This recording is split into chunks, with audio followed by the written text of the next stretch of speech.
और बड़ी खबर आपको बता दें, शहडोल से बड़ी खबर, जहां 1.5 करोड़ का गांजा पकड़ा गया है। ओडिशा से शहडोल ये गांजा लाया जा रहा था। मुखबिर की सूचना पर यह बड़ी कार्रवाई की है और ये नशे की खेप पकड़ी गई है। 2 गाड़ियों में भरकर इस खेप को ले जाया जा रहा था। लग्जरी गाड़ियों के जरिए गांजे की तस्करी, गाड़ियों से 3 लाख की नकदी भी बरामद। तो तकरीबन 1.5 करोड़ का गांजा ले जाया जा रहा था। मुखबिर ने पुलिस को सूचना दी थी और मुखबिर की सूचना पर ही पुलिस ने दबिश दी और फिर ये 1.5 करोड़ का गांजा मिला। गांजे की तस्करी हो रही थी, साथ ही 3 लाख की नकदी भी बरामद हुई है गाड़ियों से।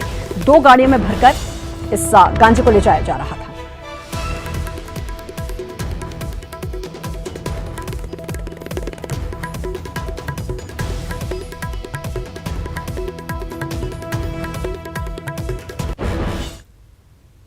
और बड़ी खबर भोपाल से, गणेश चतुर्थी और मुहर्रम पर नहीं मिलेगी छूट। पंडाल लगाने और सार्वजनिक आयोजन की अनुमति नहीं मिलेगी। सीएम शिवराज ने समीक्षा बैठक में सख्त निर्देश दे दिए हैं।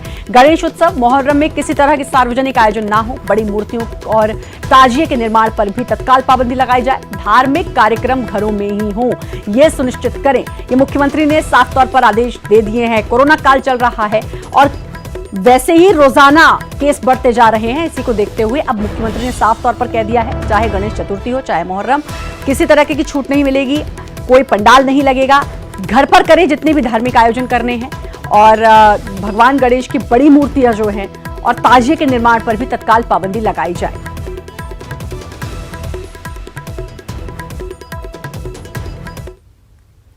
प्रदेश के पूर्व मुख्यमंत्री ने यह ऐलान किया है कि वो स्वतंत्रता दिवस की पूर्व संध्या पर प्रदेश की जनता को संबोधित करेंगे, जिसे लेकर कांग्रेस बीजेपी में सियासी संग्राम छिड़ गया है।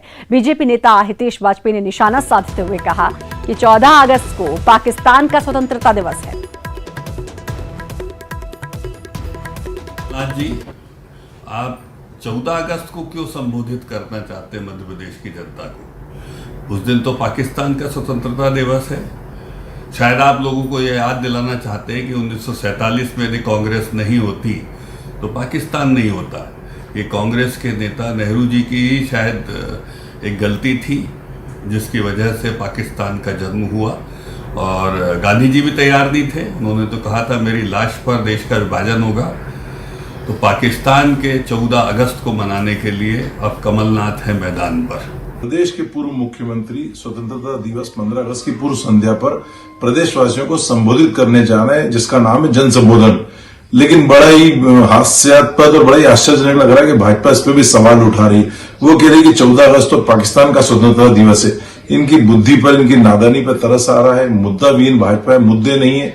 जब भी कांग्रेस कोई अच्छा काम करने जाती है तो इनके पेट में दर्द होता है और विवेक बुद्धिहीन प्रश्न उठाते हैं, नादानीपूर्ण प्रश्न उठाते हैं। अरे देश के प्रधानमंत्री से लेकर राष्ट्रपति से लेकर कई प्रमुख लोग पूर्व संध्या पे संबोधन करते हैं। ये देश की परंपरा रही है।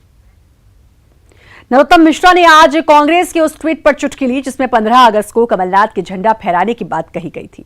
नरोत्तम ने कहा कि अगर 15 अगस्त को कमलनाथ कहीं दिखे तो बताना। उन्होंने कहा कि कमलनाथ ने 15 महीने में पूरे प्रदेश का बैंड बजा दिया। कमलनाथ का विजन 15 महीने में सबने देखा।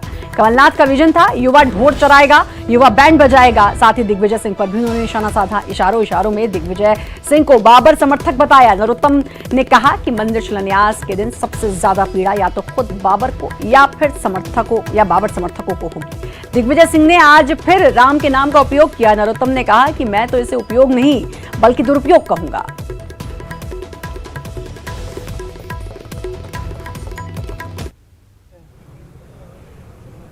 कह दिया 15 अगस्त को झंडा वंदन करेंगे, कहीं दिखें तो बताना। युवा ढोल चराएंगे। विजन क्या था?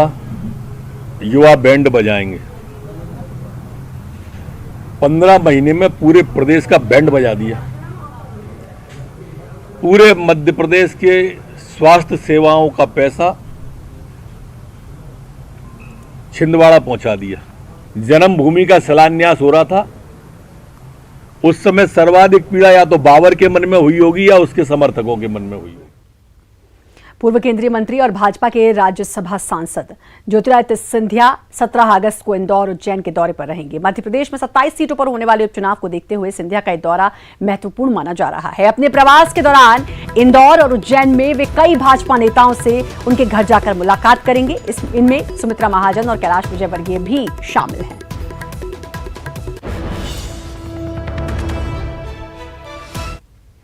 4 सूत्रीय मांगों को लेकर 3 दिनों की हड़ताल पर रहे ट्रक ट्रांसपोर्टर्स एसोसिएशन ने हड़ताल खत्म कर दी थी। कल एसोसिएशन के 10 सदस्यीय दल ने सागर में परिवहन मंत्री गोविंद सिंह राजपूत से अपनी 4 सूत्रीय मांगों को लेकर बैठक की। बैठक में परिवहन मंत्री गोविंद सिंह राजपूत ने ट्रक ट्रांसपोर्ट एसोसिएशन की मांगों को लेकर मुख्यमंत्री से चर्चा कर निर्णय करने की बात कही है। परिवहन मंत्री गोविंद सिंह राजपूत की माने तो जो भी जायज मांगे होंगी जो सरकार पूरी कर सकती है उसको जरूर पूरा किया जाएगा।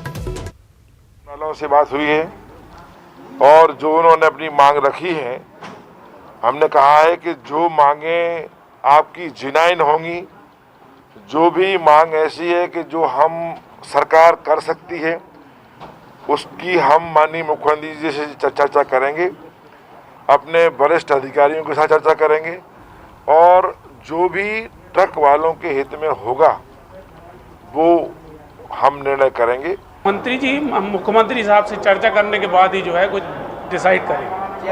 आप लोग क्या निर्णय लेंगे? हम लोगों ने यही कह दिया है कि साहब हम लोग एक महीने तक जो है इसको देखते हैं, नहीं तो फिर आगे अनिश्चितकालीन हड़ताली जो है देशव्यापी होगी। और वक्त एक छोटे से ब्रेक का है, जल्द हाजिर। वो तंत्र मंत्र की बिसात बिछाकर पूजा पाठ के बहाने पाप लीला करता था, भक्ति का जाल फेंककर महिलाओं और लड़कियों को फंसाता था और उसके बाद उन्हें बनाता था हवस का शिकार। नरसिंहपुर के नादिया में धर्म के नाम पर अधर्म करने वाला ढोंगी की पूरी कुंडली देखिए। तंत्र मंत्र की बिछाए वो बिसात, पूजा पाठ के बहाने पाप लीला, भक्ति का फेंके जाल, वीडियो में कैद बाबा की अय्याशी, बाबा ब्लैकमेलर, बाबा बलात्कारी, सत्संग से सलाखों तक बाबा की कलंक कथा। कभी बलात्कारी राम रहीम, कभी अय्याश आसाराम, तो कभी रामपाल। लेकिन अब हम आपको एक ऐसी तस्वीर दिखा रहे हैं, पहले जरा तस्वीर देख लीजिए बाबा लोक के इस अजूबे बाबा की, जो आशीर्वाद की मुद्रा में आपको नजर आ रहा है। अंदाज सबसे जुदा, ठसक ऐसी कि पूछिए मत।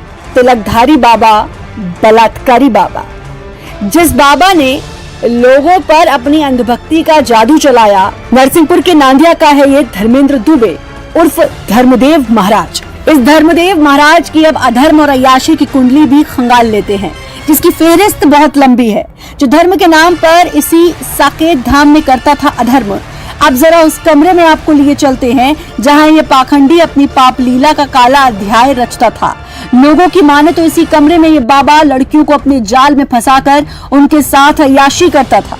यही नहीं, इस कमरे में अपने मोबाइल से वो चुपके से अपने वहशीपन की तस्वीरें मोबाइल में कैद कर लेता था और फिर शुरू होता था इस बाबा की ब्लैकमेलिंग का खेल, जिन तस्वीरों को हम दिखा नहीं सकते, इतनी अश्लील हैं कि उनके बारे में बता भी नहीं सकते। यहाँ साकेत धाम के पहले तो बताते थे कि झाड़ा फूंकी होती थी, आदमी बोलते थे अच्छा स्थान है। हम लोग भी यही जानते थे कि हनुमान जी की मूर्ति है यहाँ पे, तो अच्छी व्यवस्था हमारे देखा तो यहाँ अय्यासी बाबा अपना अड्डा बनाए हुए था। ढोंगी धर्मदेव महाराज के काले चिट्ठे का प्रथम अध्याय सुन लीजिए, जो इसी गांव के लोग बता रहे हैं, जो नादिया गांव में 10 साल पहले आया और देखते ही देखते इसने अपना साम्राज्य खड़ा कर लिया। जो मंगलवार और शनिवार को अपने दरबार लगाता, पाखंड की बिसात बिछाता। लोगों के मुताबिक दूसरे राज्यों से लोग इसके पास आते और इस ढोंगी बाबा की वाक पटुता में खो जाते। जहां इसकी निगाहें अक्सर लड़कियों पर होती, जहां दबी जुबान में गांव वाले कह रहे हैं कि बाबा चाय में नशीली दवा मिलाकर लड़कियों को अपनी हवस का शिकार बनाता था। गांव वालों की माने तो दर्जन भर लड़कियां इसका शिकार बनी हैं। कुछ दूध वगैरह में कोई गोली देते थे जिससे कि लड़कियां होश खो बैठती थी, तो उनको कुछ याद नहीं रहता था। मैंने भक्तों से सुना है। ये आज स्वतला थाने में 4 फरियादी जो धर्मेंद्र दुबे के खिलाफ शिकायत करने आए हैं और उस आधार पे कुल 4 FIR दर्ज की जा रही हैं, जिनमें 3 धारा 376 और एक जो है 354 और पॉक्सो एक्ट के तहत मामला दर्ज किया जा रहा है। और विवेचना के दौरान जो भी तथ्य निकल के आएंगे उस हिसाब से अग्रिम कार्रवाई की जाएगी। अब कब से ये रैकेट चल रहा था, इस बात की तफ्तीश पुलिस कर रही है। लेकिन सबसे पहले ये सुन लीजिए इस अधर्मी के अधर्म का काला अध्याय तब पुलिस को पता चला जब पुलिस ने यहाँ छापा मारा और पाखंडी के धाम से 2 किलो गांजा पुलिस को बरामद हुआ। सत्संग से बाबा सलाखों तक पहुंचा, जहां एक मोबाइल ने बाबा को बेनकाब कर दिया। नरसिंहपुर से आशीष जैन के साथ bureau report, news 18 Madhya Pradesh Chhattisgarh. इस कथित बाबा को सजने संवरने का बेहद शौक था और इसके लिए उसने तरह तरह के रंग बिरंगे कुर्ते भी बनवाए हुए थे। मैचिंग डिजाइनर पगड़ियां भी पहनता था ताकि वो दूसरे बाबाओं से अलग नजर आए।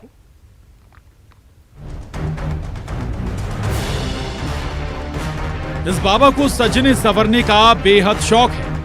तरह तरह के कुर्ते और मैचिंग डिजाइनर पगड़ियां जो उसे दूसरे बाबाओं से अलग बनाए। भाई ढोंगी बाबाओं की जमात में इनकी भी तो अलग स्टाइल होना चाहिए। जितना अलग अंदाज उतनी अलग आमदनी। और मैचिंग नेल पॉलिश भी। ऐसी मैचिंग की महिलाओं को भी सजने संवरने में ये मात दे दें। ऊपर से मीठी मीठी बातों का जादू।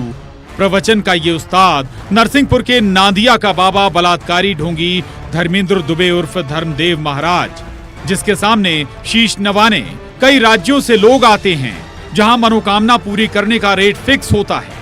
कभी 51,000, कभी 11 तो कभी 21,000। कुंडली के विषय में पहले तो आया बीतली से आया तो यहाँ हल बखल चलाता था, मजदूरी करता रहा।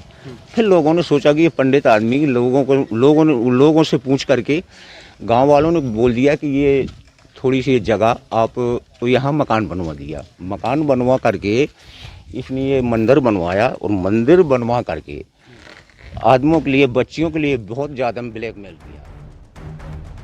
नरसिंहपुर का नांदिया गांव, जहां ये ढोंगी 10 साल पहले अवतरित हुआ, वो भी फटेहाल में। इसके पास खाने पीने के लिए कुछ नहीं था, यहां तक कि भीख मांगने की नौबत आ गई थी। जिसने पहले गांव में मजदूरी की और फिर इसने धर्म का चोला पहना और धर्म को फायदे का धंधा बना डाला। जहां देखते ही देखते इसने अपना घर, मकान, मंदिर, कई एकड़ जमीन और लग्जरी गाड़ियां बना डाली। यहां तक कि आरोप है कि सरकारी जमीन पर कब्जा करके इसने ये साम्राज्य खड़ा कर लिया। कुछ दूध वगैरह में कोई गोली देते थे जिससे कि लड़कियां होश खो बैठती थी, तो उनको कुछ याद नहीं रहता था। मैंने भक्तों से सुना है। अब आखिर कैसे ये भोले भाले लोगों को फंसाता था? तो गांव वालों के मुताबिक ये यज्ञ का आयोजन करता, तो कभी भागवत कथा का, जिसकी एक खूबी है कि इसके प्रवचन में जादू होता है। प्रवचन का जादू लोगों के सिर चढ़कर बोलता।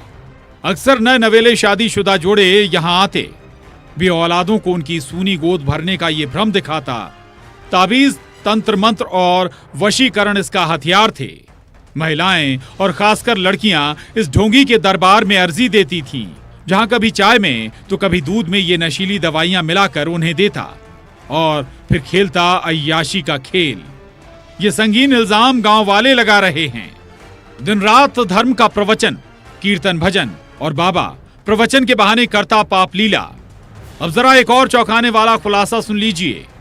सवाल है कि आखिर कैसे इस पाखंडी के पाप लोक का पर्दाफाश हुआ। तो इन महाराज ने अपना मोबाइल सुधारने को दिया था, जहां मोबाइल में कैद बाबा की डर्टी पिक्चर की भनक पुलिस वालों को लगी। पुलिस ने आश्रम में दबिश दी, जहां गांजे के साथ पहले बाबा को गिरफ्तार किया गया। पुलिस यहां इस अय्याश की कुंडली बाच रही थी, तभी 4 फरियादियों ने इसके पाप का बही खाता पुलिस के सामने रख दिया। उसका जो आरोप है वो भी इम्पॉर्टेंट होता है, और उसके साथ साथ जो फरियादी हैं और जो फरियादी के साथ जो भी घटना कारित होती है वो भी इम्पॉर्टेंट तथ्य हैं। तो सारे तथ्यों को समावेश करने के बाद ही उसमें कार्रवाई सुनिश्चित की गई है और आगे भी कार्रवाई की जा रही है। और इन्वेस्टिगेशन इसका बहुत ही बारीकी से करके और इसका आगे भी निराकरण किया जाएगा। सर, कुछ और बातें भी आई है कि आश्रम की जमीन है, सरकारी जमीन पर कब्जा किए हैं, कई तरह की उस पर भी जांच की जा रही है और उसमें जो संबंधित तहसीलदार और जो रेवेन्यू एजेंसी के जो भी अधिकारी कर्मचारी हैं उनको भी इस मामले में संज्ञान दिला के उस चीज़ के संबंध में भी जांच की जा रही है और आगे उसमें भी अग्रिम कार्रवाई लीगली की जाएगी। अब बाबा के पाप लोक के हर राज की पुलिस तफ्तीश कर रही है। आखिर कितनी लड़कियों को इसने ब्लैकमेल कर दौलत कमाई? सरकारी जमीन पर कैसे खड़ा हुआ पाखंडी का साम्राज्य? आखिर इस अय्याश बलात्कारी बाबा के और कितने शिकार और कितने राज? नरसिंहपुर से आशीष जैन के साथ bureau report, news 18 Madhya Pradesh Chhattisgarh.